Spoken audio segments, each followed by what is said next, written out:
Welcome to சொல்ல துடிக்குது மனசு.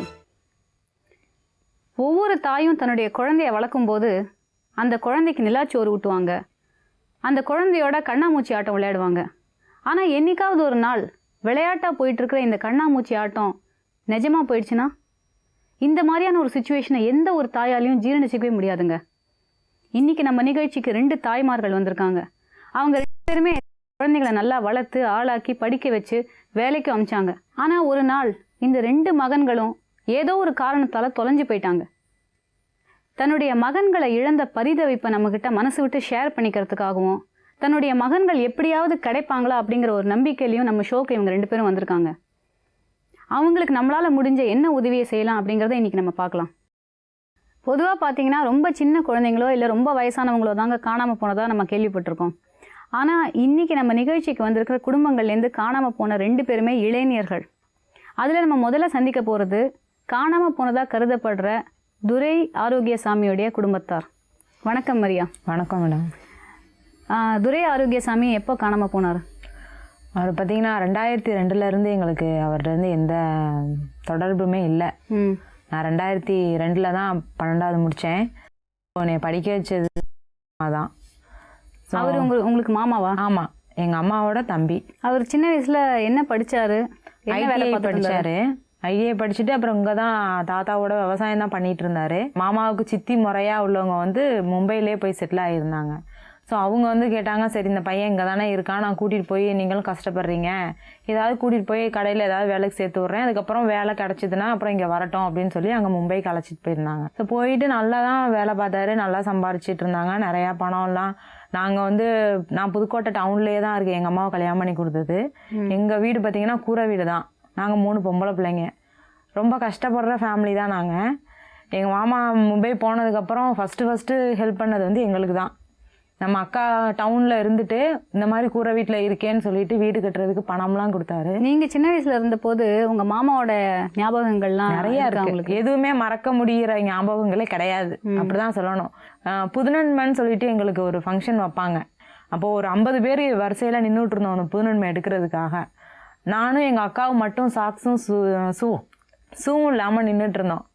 அந்த 50 பேரில் நாங்கள் 2 பேர் மட்டும்தான் அது இருந்தோம். இதை பார்த்துட்டு எங்கள் மாமாச்சா நம்ம அக்கா பிள்ளைங்க மட்டும் அப்படி இருக்காங்கன்னு சொல்லிட்டு வேகமாக சைக்கிள் எடுத்துகிட்டு போய் 2 பேருக்கு வாங்கி மாட்டி விட்டது. காதில் அப்போ நாங்கள் காதெல்லாம் குத்தலை, கம்மல் வாங்கிட்டு வச்சு விட்டது. அதெல்லாம் மறக்கவே முடியாது. என்ன வயசு இருக்கும் உங்களுக்கு? அப்போ 6வது 7வது படிச்சுட்டு இருந்தேன். ஸோ அப்போது 12th முடிச்சிட்டேன். 804 மார்க் எடுத்தேன். மேற்கொண்டு படிக்கிறதுக்கே எங்கள் மாமாவை தான் எதிர்பார்த்துட்டு இருந்தேன். அவரும் நர்சிங் போடுறா, ஃபுல் பேமெண்ட்டு நான் உனக்கு செட்டில் பண்ணிடுறேன், நீ ஸ்கூலில் படிக்கும்போது டியூவாக கட்டினதெல்லாம் வேணாம், ஒரே அமௌண்ட்டாக கொடுத்துட்றேன்னு சொன்னார். இது எந்த வருஷம்? 2002. அதுக்கப்புறம் உங்களுக்கு தகவல் எந்த தகவலுமே வரல. சரி, அப்போது அந்த ஒரு காலகட்டத்தில் ஒரு வாரம் 2 வாரம் ஃபோன் வராமல் இருந்தபோது நீங்கள் என்ன நினச்சிங்க? இல்லை, இன்னும் மாமா ஃபோன் பண்ணலையேன்னு நினச்சிட்டு இருந்தோம். ஏன்னா நாங்கள் காண்டாக்ட் பண்ணுறதுக்கு நம்பர் இல்லை. ஏன்னா ஒரு பூத்தில் இருந்து தான் பண்ணுவார். ஸோ மாமா ஃபோன் பண்ணுவாங்க, இல்லை லெட்ரு போடுவாங்க, எதாவது இன்ஃபார்ம் பண்ணுவாங்கன்னு நினச்சிட்டே இருந்தோம். எதுவுமே இல்லை. ஸோ அப்படியே ஒரு வருஷம் வேஸ்ட் ஆயிடுச்சு எனக்கு. சரி, அடுத்த வருஷம் ஏதாவது ட்ரை பண்ணலாம் அப்படின்னு நினச்சிட்டு இருக்கும்போது அடுத்த வருஷமும் அவர்கிட்ட இருந்து காண்டாக்ட் வரல. நான் அப்படியே சரி வீட்டு சூழ்நிலைனால ஒரு வேலைக்கு சேர்ந்து மேற்கொண்டு படிக்க முடியாமல் அப்படியே போயிடுச்சு. சரி, அப்போ இங்கேருந்து யாரும் மும்பையில் போய் ட்ரை பண்ணலையா தேடுறது? எங்கள் தாத்தா இருந்திருந்தாங்கன்னா போய் தேடி இருப்பாங்க. ஏன்னா அவ்வளோ பெரிய ஊரில், ஏன்னா எல்லாமே கிராமத்தை சேர்ந்தவங்க. அங்கே போய் யாரை பார்த்து என்ன பண்ணுறதுன்னு தெரியல எங்களுக்கு. ஏன்னா அவர் ஃபோன் பண்ணும்போது அவருடைய நம்பரை நீங்கள் என்றைக்குமே இல்லை, அது லேண்ட்லைனுன்றதுனால இல்லை. லேண்ட்லைன்ங்கிறதுனால அவர் அங்கேருந்து பண்ணுறதுனால நாங்கள் காண்டாக்ட் பண்ணுறதுக்கு முடியலை. அவர் எங்கே ஒர்க் பண்ணார்னு உங்களுக்கு தெரியுமா? அவர் ஒரு தமிழ் போஸ்ட்டு, அதாவது வீக்லி ஒன்ஸ் போஸ்ட்டில் மனாகரா அப்படின்னு சொல்லிட்டு ஏதோ இருந்திருக்க மாட்டிருக்கு. அதில் ரிப்போர்ட்டராக இருந்தார். இன்னொன்று நிறைய இடத்துல பார்ட் டைம்லாம் ஒர்க் பண்ணியிருக்காரு. இந்த வேலை முடிஞ்சுட்டு வேறு வேலை, அப்படி ஹோட்டல் வேலையிலலாம் பார்த்துருக்காங்க. உங்கள்கிட்ட சொல்லுவாரா இந்த மாதிரி இந்த வேலை பண்ணிட்டு இப்படியெல்லாம் இருக்குது, நான் கம்ப்யூட்டர் கிளாஸ்லாம் போயிட்டுருக்கேம்மா அப்படின்னு. நீங்களும் பின்னாடி இப்போவே இந்த லீவ் சமயத்துலலாம் இனிமேல் வர்ற ஜென்ரேஷன்லாம் பார்த்தீங்கன்னா கம்ப்யூட்டரே தான் எல்லாமே வரப்போகுது. ஸோ அதனால் அந்த மாதிரி எடுத்து படிக்கணும், ஃப்ரீ டைம்லலாம் கம்ப்யூட்டர் கிளாஸ்க்குலாம் போகணும் அப்படின்லாம், நான் இப்போ போயிட்டுருக்கேன் நீங்களும் போகணும் அப்படின்லாம் சொல்லுவார். அவரை டைம் வேஸ்ட் பண்ணுற ஆள் கிடையாது. அவர் யார் கூட தங்கியிருந்தார் அந்த நேரத்தில்? ஃபர்ஸ்ட் அதான் இங்கேருந்து கூட்டிகிட்டு போயிருந்தாங்க இல்லையா, அவங்களோட தான் தங்கியிருந்தாராம். அப்புறம் எங்கள் மாமா அங்கே நல்லா ஹார்ட் ஒர்க் பண்ணி நிறையா சம்பாரிச்சிருக்காரு. நிறையா எங்கள் அம்மாச்சி வீட்டுக்கு எங்களுக்கு எல்லாருக்குமே செஞ்சுருக்காரு. ஸோ அப்போ வந்து கூட்டிகிட்டு போனவங்களுக்கே ஒரு பொறாமை வந்துருச்சா இல்லை என்னன்னு தெரியல, அவங்களுக்குள்ள ஒரே காம்படிஷன். அவங்க கூட்டிகிட்டு போனவங்களோட பிள்ளைங்களுக்கெல்லாம் எங்கள் மாமா செயின் மோதிரம்லாம் எடுத்து கூட போட்டிருக்காரு. ஸோ அப்படியெல்லாம் இருந்துட்டு ஒரு வேளை அவர் நிறையா சம்பாதிக்கிறாருங்கிறதுனால அவங்க பொறாமப்பட்டாங்களா. அவங்க எங்கள் மாமா எழுதின லெட்டர்லாம் பார்த்தீங்கன்னா ரொம்ப ஃபீல் பண்ணி எழுதியிருப்பாரு. ஸோ என்னை இப்படியெல்லாம் இரிட்டேட் பண்ணுறாங்க. எந்த மாதிரி இரிட்டேட் பண்ணுறாங்கன்னு சொன்னாங்க. அதாவது போய் கதவு தட்டிகிட்டே இருப்பாராம், அவங்க திறக்கவே மாட்டாங்களாம். சித்தி தரங்க தரங்க அப்படின்னு சொல்லுவாராம். பக்கத்து பிளாக்ல உள்ளவங்களாம் வந்து பார்ப்பாங்களாம், ஆனால் அவங்க கதவு திறக்க மாட்டாங்களாம். ஸோ அதுக்கப்புறமா வந்து சாப்பாடெலாம் ஒரு மாதிரி எடுத்து வைக்கிறது. ஸோ அதனால சரி நம்ம அங்கே இருக்கிறது அவங்களுக்கு பிடிக்கல போல் இருக்கு அப்படின்னு நினச்சிட்டு அவர் தனியாகவே போயிட்டார். தனியாக ரூம் எடுத்து தங்கிட்டு அந்த பசங்களை போய் அந்த பிள்ளைங்க அண்ணா அண்ணா அண்ணான்னு ரொம்ப பாசமாக இருக்குங்களாம். ஸோ ஸ்கூலுக்கு போகிறப்ப வர்றப்ப எங்கள் மாமா போய் பார்த்தாலும் கூட அந்த பிள்ளைங்களை அடிக்கிறது திட்டுறது அந்த மாதிரியெல்லாம் இருந்திருக்காங்க. ஆனால் இப்போது கண்டிப்பாக எங்கள் மாமாவை பற்றின தகவல் அவங்களுக்கு தெரியுங்கிறது தான் எங்களோட கருத்து. ஆனால் அவங்க இது வரைக்கும் சொல்ல மாட்டேங்கிறாங்க. ஆனால் அவங்களுடைய அட்ரஸ் உங்களுக்கு தெரியும்ல, அவங்கள போய் பார்த்தீங்களா யாராவது? அவங்க இங்கே வருவாங்க, இங்கே வர்றாங்க. ஆனால் நாங்கள் கேட்டாலும் எனக்கு தெரியாது அப்படின்னு தான் சொல்கிறாங்க. எங்கள் மாமா காணா போயிட்டாரு, அவர் அப்போ அங்கே இல்லைன்னா இங்கேயும் இல்லை அங்கேயும் இல்லைன்னா அவர் எங்கன்னு நாங்கள் தெரிஞ்சது எப்படின்னு கேட்டிங்கன்னா, எங்கள் மாமா லீவுக்கு வரேன்னு சொல்லியிருந்தாரு. ஸோ நான் 1 மந்த் லீவ் கேட்டு வர்றேன், மதுரையில் கொண்டு போய் நான் கூட்டிகிட்டு வரவங்களை மதுரையில் விட்டுட்டு நான் அப்படியே வந்துடுவேன் அப்படின்னு சொல்லியிருந்தேன், ஊருக்கு வந்துடுவேன் அப்படின்ட்டு இருந்தாங்க. சரி நாங்கள் எதிர்பார்த்துட்டு இருந்தோம், வரல. சரி நெக்ஸ்ட் மந்த் இது வருவாங்க போல் இருக்கு, இல்லை லெட்டர் ஏதாவது வரும் அப்படின்னு நாங்கள் எதிர்பார்த்துட்டு இருந்தோம், எதுவுமே வரல. இந்த காலகட்டத்தில் தான் எங்களுக்கு அங்கே எங்கள் மாமா வேலை பார்த்த கம்பெனிலேருந்து ஒரு டெலகிராம் அமைச்சிருந்தாங்க, லீவ் முடிஞ்சிருச்சு உடனே கிளம்பி வாங்க அப்படின்னு. ஸோ லீவ் முடிஞ்சிருச்சு கிளம்பி வாங்கன்னா அவர் இங்கே வர்றதா தான் லீவ் போட்டுருந்துருக்காரு. இப்போ இங்கே வரல. ஸோ அப்போ எங்கே அவர்? அப்போ அந்த கம்பெனியோட அட்ரஸ் உங்கள்கிட்ட இருந்திருக்கும்ல? இல்லை, அது வந்து ஒவ்வொருத்தர்கிட்டையா எங்கள் அம்மாச்சி காமிச்சு இது என்ன இது இங்கேருந்து இப்படி வந்திருக்குன்னு காமிச்சு அதை ஒன்றும் இல்லாமல் பண்ணிட்டாங்க அந்த டெலகிராமை. இவரை தேடலாம், இவரை வந்து இதெல்லாம் வச்சு பார்க்க முடியும் அப்படின்னு நாங்கள் முடிவு பண்ண காலகட்டத்தில், அதாவது கொஞ்சம் விவரம் தெரிய வந்தப்ப அந்த எவிடன்ஸ் எதுவும் எங்கள்கிட்ட இல்லாமல் போச்சு. ஏன்னா அந்த டைமில் எதுவும் தெரியலை. சரி அடுத்த மாதம்னு நாட்கள் கடந்து போயிடுச்சு. ஆனால் இருக்காரா இல்லையா அப்படிங்கிறது தான் எங்களோட கொஸ்டின். இருந்தாருன்னா நான் இருக்கேன் அப்படின்னு வர வேண்டாம். ஒருவேளை அவர் இத்தனை வருஷத்துக்கும் கல்யாணம் பண்ணாமல் இருப்பார் அப்படிங்கிறது கூட ஒரு கேள்விக்குறி தான். அந்த மாதிரி இருந்தாலும் கூட நான் இருக்கேன், என்னை பற்றி கவலைப்படாதீங்க, நீங்கள் நிம்மதியாக இருங்க அப்படின்னு ஒரு ஃபோன் வந்துட்டா போதும். இப்போ எவ்வளவோ தேவைகள்ல எல்லாம் பார்த்தீங்கன்னா எங்கள் சித்தி வீட்டு ஃபங்க்ஷன், எங்கள் வீட்டு ஃபங்க்ஷன், ஒரு திருவிழா அந்த மாதிரின்னு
யாரும் சாப்பாடு அது வரைக்கும் கொண்டு வரல அவங்களுக்கு. அந்த தண்ணியை குடிச்சிட்டு இருக்காங்க. தண்ணியை குடிச்சிட்டு கருதறுத்துட்டு இருக்காங்க. இப்படி இருக்கும் எனக்கு அதை பார்க்கும்போது. எங்கள் மாமா இருந்தாங்கன்னா எங்கள் அம்மாச்சி இவ்வளோ கஷ்டப்பட மாட்டாங்க. தன்னுடைய குடும்பம் ஒரு நல்ல நிலைக்கு வரணும் அப்படிங்கிற ஒரே காரணத்துக்காக மும்பைக்கு வேலைக்கு போனார் துரை ஆரோக்கியசாமி. போன கொஞ்ச நாள் அவர் தன்னுடைய ஃபேமிலியோட ஒரு டச்சில் இருந்தார். நல்ல ஃபேமிலிக்கு ஹெல்ப்பும் பண்ணிட்டு இருந்தார். ஆனால் கடந்த 8 வருஷமாக அவர்கிட்டேருந்து எந்த ஒரு தகவலும் இல்லை அப்படின்னு அவரோட குடும்பத்தார் இன்றைக்கி சொல்கிறாங்க. அந்த பரிதவிப்பை நம்மக்கிட்ட ஷேர் பண்ணிக்கிறதுக்காக துரை ஆரோக்கியசாமியோடைய அம்மாவும் அவருடைய சகோதரியும் இங்கே வந்திருக்காங்க. அவங்கக்கிட்ட நம்ம பேசலாம். அம்மா வணக்கம். வணக்கம்மா. உங்களுக்கு நன்றிம்மா. வணக்கம்மா. அம்மா, உங்கள் பையன் காணாமல் போய் 8 வருஷம் ஆச்சுன்னு கேள்விப்பட்டோம். என்னம்மா நடந்தது? ஒன்றும் நடக்கலை. ஊருக்கு போகிறோம்ன்ட்டு என் குழந்தை முடு என் மாமியனும் அவங்க அப்பாவும் ஒக்க பிறந்தவங்க கூட்டிகிட்டு போனவங்க. அப்பாவும் என் குழந்தை முன்னாடி தான் கூட்டிகிட்டு போனால் அவங்க அங்கேயே செட்டில் ஆகி வீடு அதெல்லாம் கட்டியிருக்கிறாங்க. இங்கே படிச்சுட்டு இங்கே இருந்தவொடனே வேலையும் இல்லாமல் வெட்டியும் இல்லாமல் இருக்கிறதா தான் நான் கூட்டிகிட்டு போய் அவனை ஒரு கடையில் சேர்த்து விடுறேன்னு கூட்டிகிட்டு போனாங்க. உங்களுக்கு ஒரே ஒரு பையன் தான்? ஒரே பையன் தான். மீதி நானும் பொண்ணு. ஒரு பையனால என்னால் வேலையும் பார்க்க முடியல. வெட்டியும் இன்னொரு நடை சம்பாதிச்சு போய்ட்டு 2 நாளைக்கு பிறகு காலையெல்லாம் விழுந்து காயங்களெல்லாம் வந்து வரேன். என்னால் பார்க்க முடியல, செய்ய முடியல. ஆளுகள் என் கண்ணும் தெரியல, ஒன்றும் தெரியலை, காதையும் கேட்கல. என் பிள்ளைய வருங்க போங்க, ஏதோ ஒன்று வச்சு கொடுத்துட்டு போங்க. என்னால் முடியல, என்ன செய்யறது? என் பிள்ளை வந்துட்டா போதும் தான் நான் இருக்கிறேன். கல்யாணம் பண்ணாலும் கூட வரட்டும், அதை பற்றி ஒன்றும் குரலை வந்து மாறாசல நல்லா இருக்கட்டும். அந்த குரலை நானும் கேட்டு விடுவோம்னா அன்னைக்கு வந்து என் பிள்ளை நாளைக்கு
சொல்றாங்களே யாரு இருக்கிறா, நீங்கள பண்ணி நீங்க பொம்பளை பிள்ளை என்ன செய்யுதியே அப்படின்னு சொல்லி இது எங்களையும் பண்ண விட மாட்டேன்னுச்சு.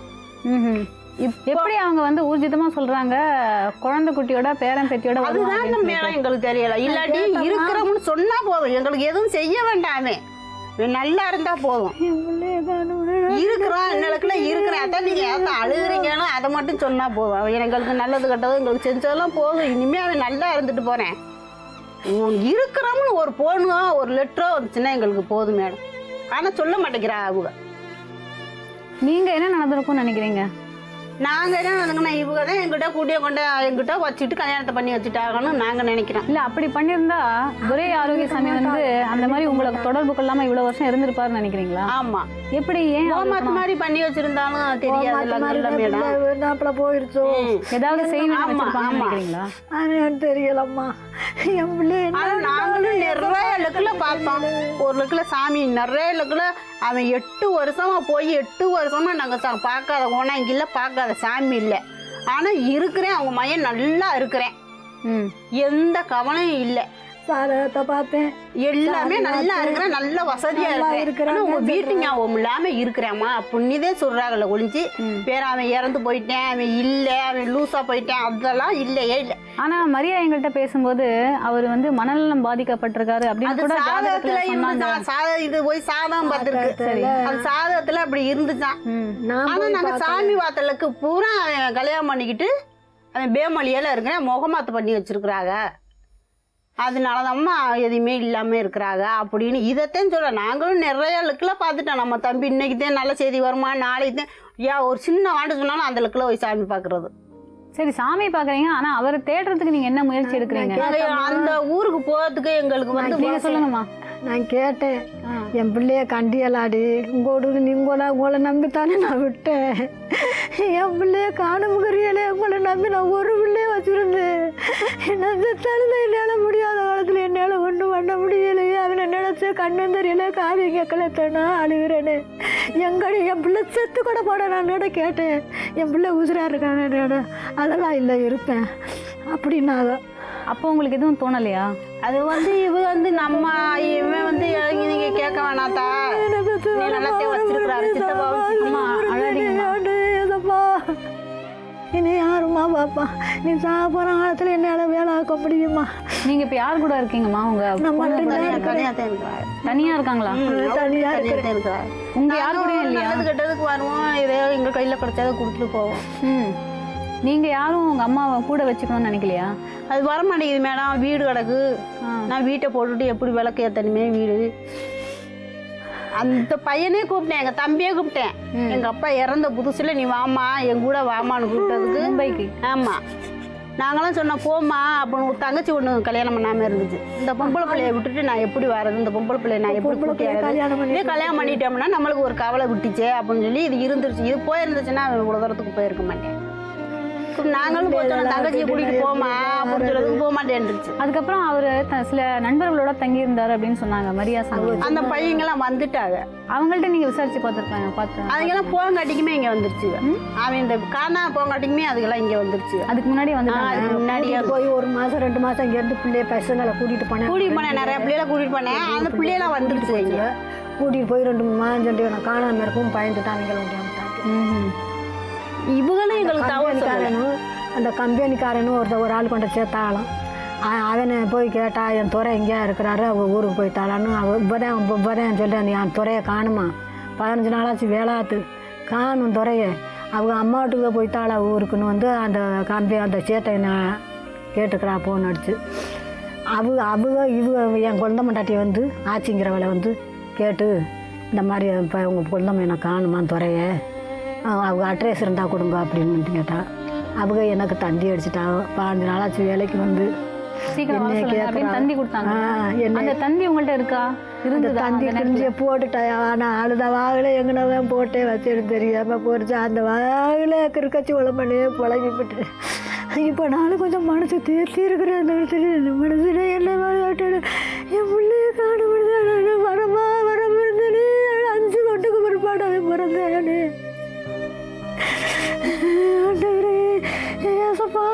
ஒரு வழியை காமிச்சு பிள்ளைய கொண்டாந்து சேர்க்கக்கூடாதா? துரை ஆரோக்கியசாமியோடைய ஃபோட்டோவை இப்போ நாங்கள் ஒளிபரப்புகிறோம். இவரை பற்றின தகவல் யாருக்காவது ஏதாவது தெரிஞ்சிருந்ததுன்னா, இல்லை பார்த்துட்டு இருக்கிற நேயர்கள் யாருக்காவது இவரை அடையாளம் கண்டுபிடிக்க முடிஞ்சதுன்னா தயவு செஞ்சு எங்களை தொடர்பு கொண்டு அந்த தகவல்களை தெரிவிங்க.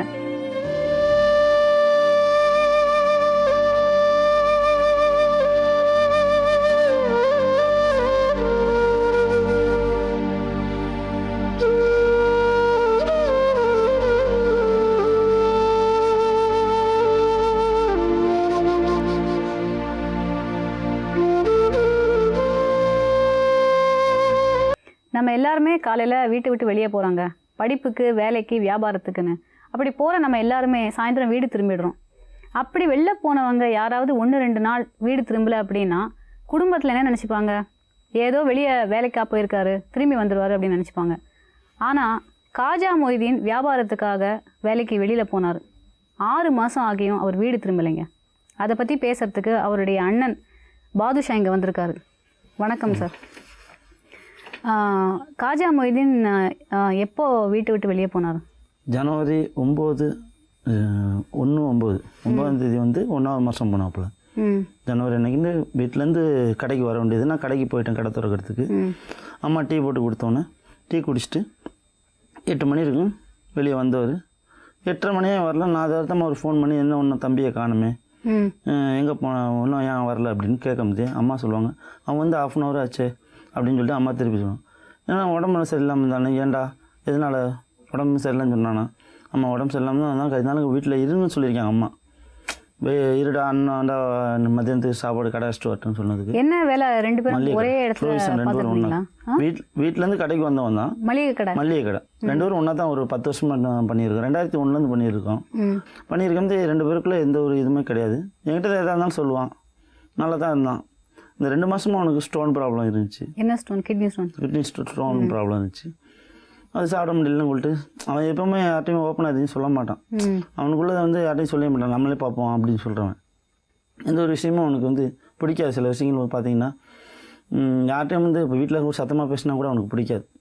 எப்பவுமே ரொம்ப கௌரவம் பார்ப்பான் அவன். அந்த மாதிரி உள்ள டைப்பு.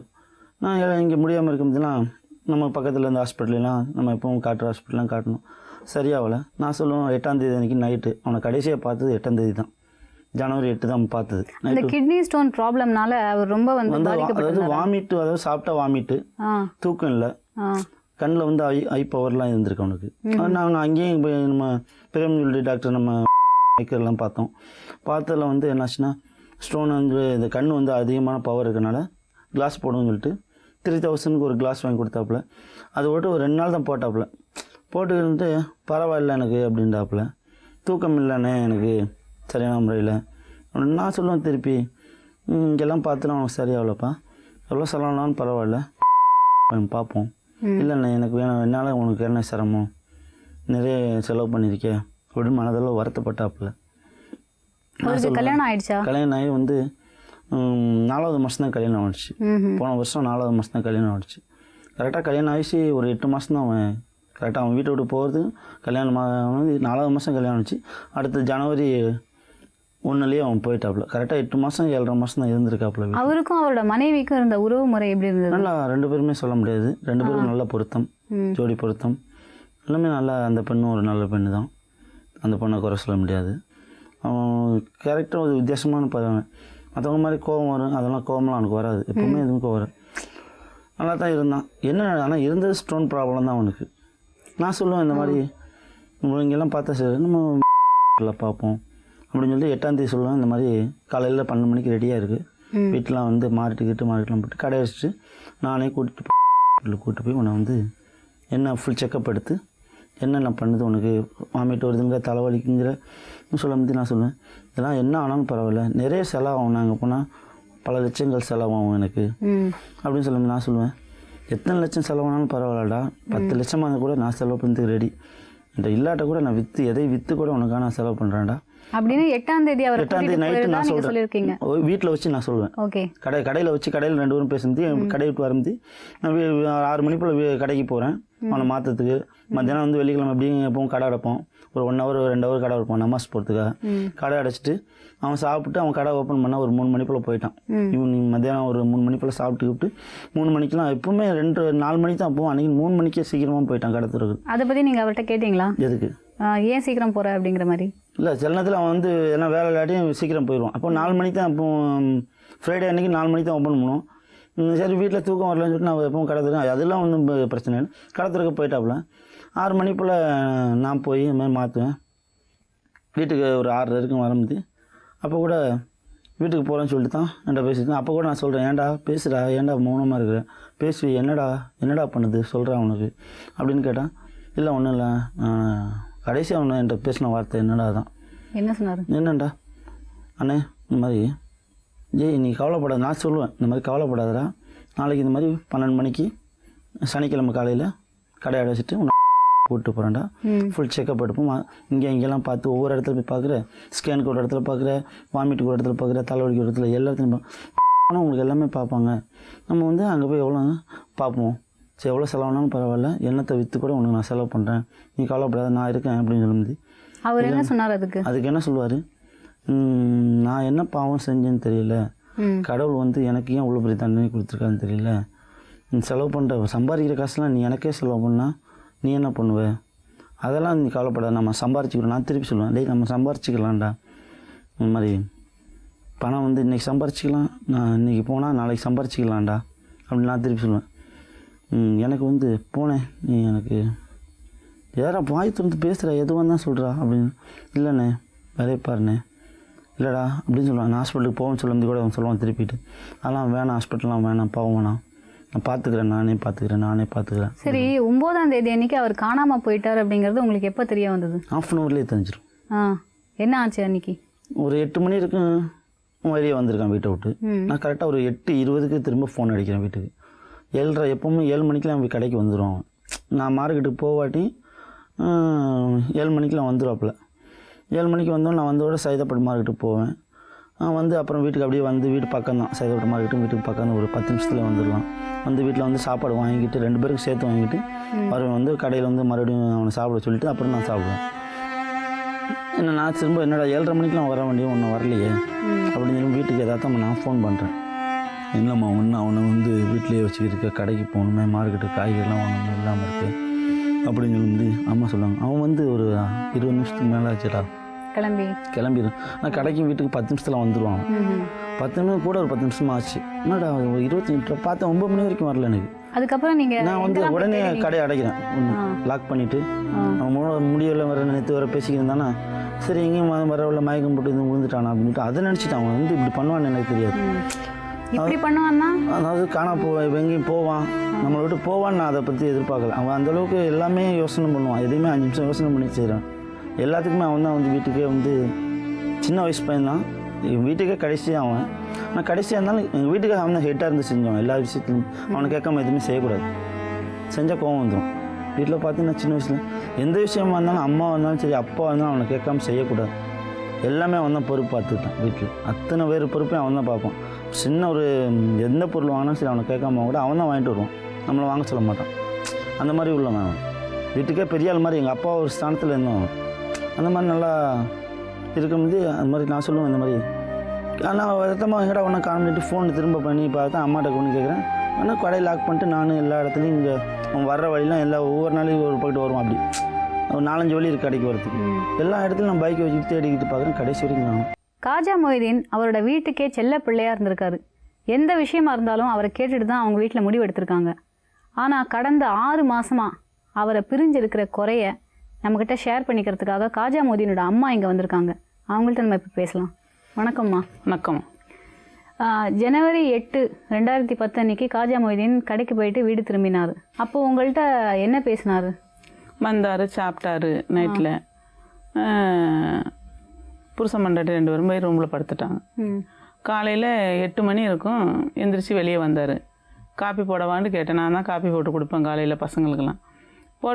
போடுமான்னு சொல்லிட்டு காப்பி போடுங்கன்னு சொல்லிட்டு குளிக்க போனார். குளிச்சுட்டு வந்தார், காப்பி குடிச்சிட்டு கடைக்கு கிளம்புனார். சாப்பாடு கடைக்கு கொடுத்து விடுமா நான் போகிறேன்னு சொல்லிவிட்டு 8 மணி இருக்கும், 8:30 மணி இருக்கும் வீட்டை விட்டு போகும்போது. கொஞ்ச நேரத்தில் அந்த டைம் தெரியும்ல, எங்கள் தம்பி வரலேன்னு இவர் ஃபோன் பண்ணார். அப்பமே வந்துட்டானம்மா அப்படின்னு சொன்னேன். உடனே அதில் இருந்து தேடினதான். இது வரைக்கும் எங்கள் பிள்ளைய காணும். 6 மாதம் ஆச்சுமா? 6 மாதம் ஆச்சுமா. நாங்களும் தேடாத இடம் இல்லை, போலீஸில் எல்லாம் கம்ப்ளைண்ட் பண்ணி எல்லாமே செஞ்சோம். எப்படிலாம் தேடினீங்க? எங்கெல்லாம் போய் தேடினீங்க? அவங்க போலீஸ் மூலியமாக அவங்களும் தேடினாங்க. எங்கேயுமே எங்கள் பிள்ளை கிடைக்கல. நாங்களும் ஒவ்வொரு இடமா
இதாக தான் இருந்தான்.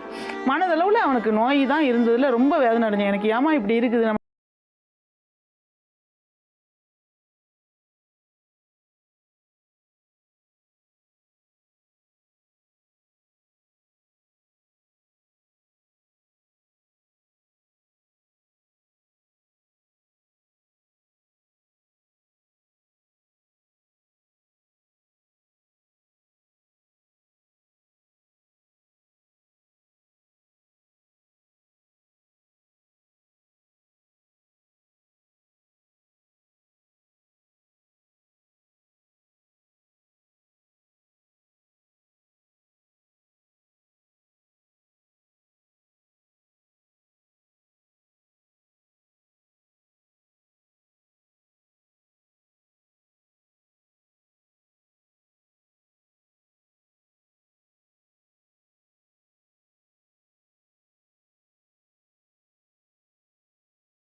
அழுதுகிட்டே இருந்துச்சா, நானும் ரொம்ப வேதனைப்படுறேன். அவங்க அம்மா வந்தோன்னு கூட்டிகிட்டு போணுச்சு.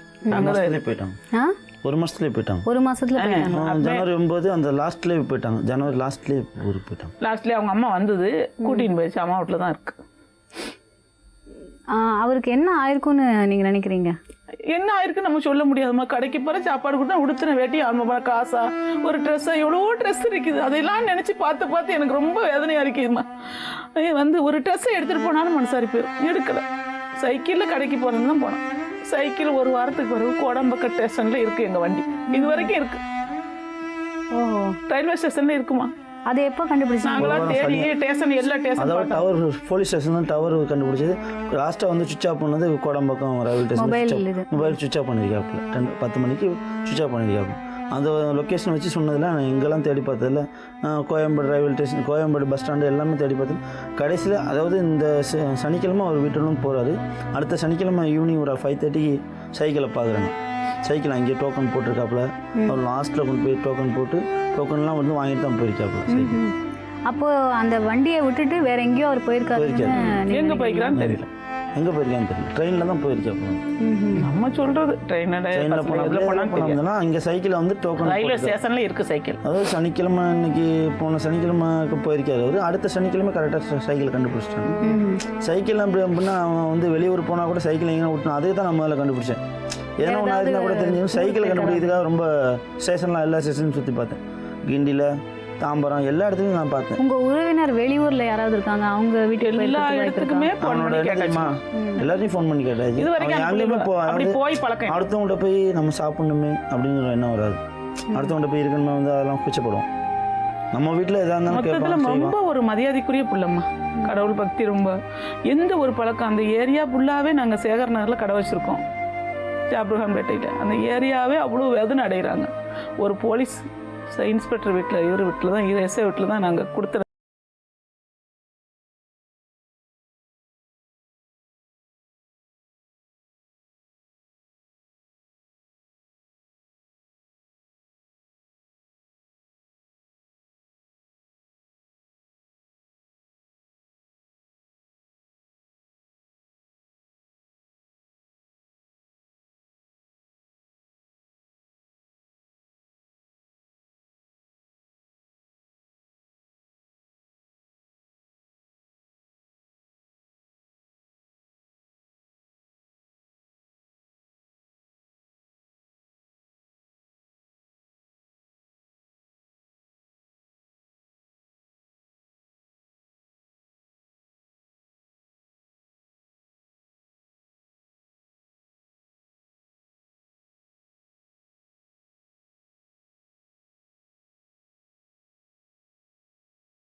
போகும்போது அந்த பரிதவிப்பு எப்படி இருக்கும் அப்படிங்கிறது தான் இன்றைக்கி நம்ம நிகழ்ச்சியில் பார்த்தோம். இன்றைக்கி இந்த குடும்பங்களுக்கு இந்த நிலைமை மாறி பாரதியார் சொன்னது போல் பிரிந்தவர் கூடினால் பேசவும் உழவோ அப்படிங்கிற நிலைமை உருவாகணும் அப்படின்னு நம்ம எதிர்பார்க்குறோம். மீண்டும் நாளை வேறு சில வாழ்க்கை கதைகளோடு உங்களை சந்திக்கிறேன். நன்றி, வணக்கம்.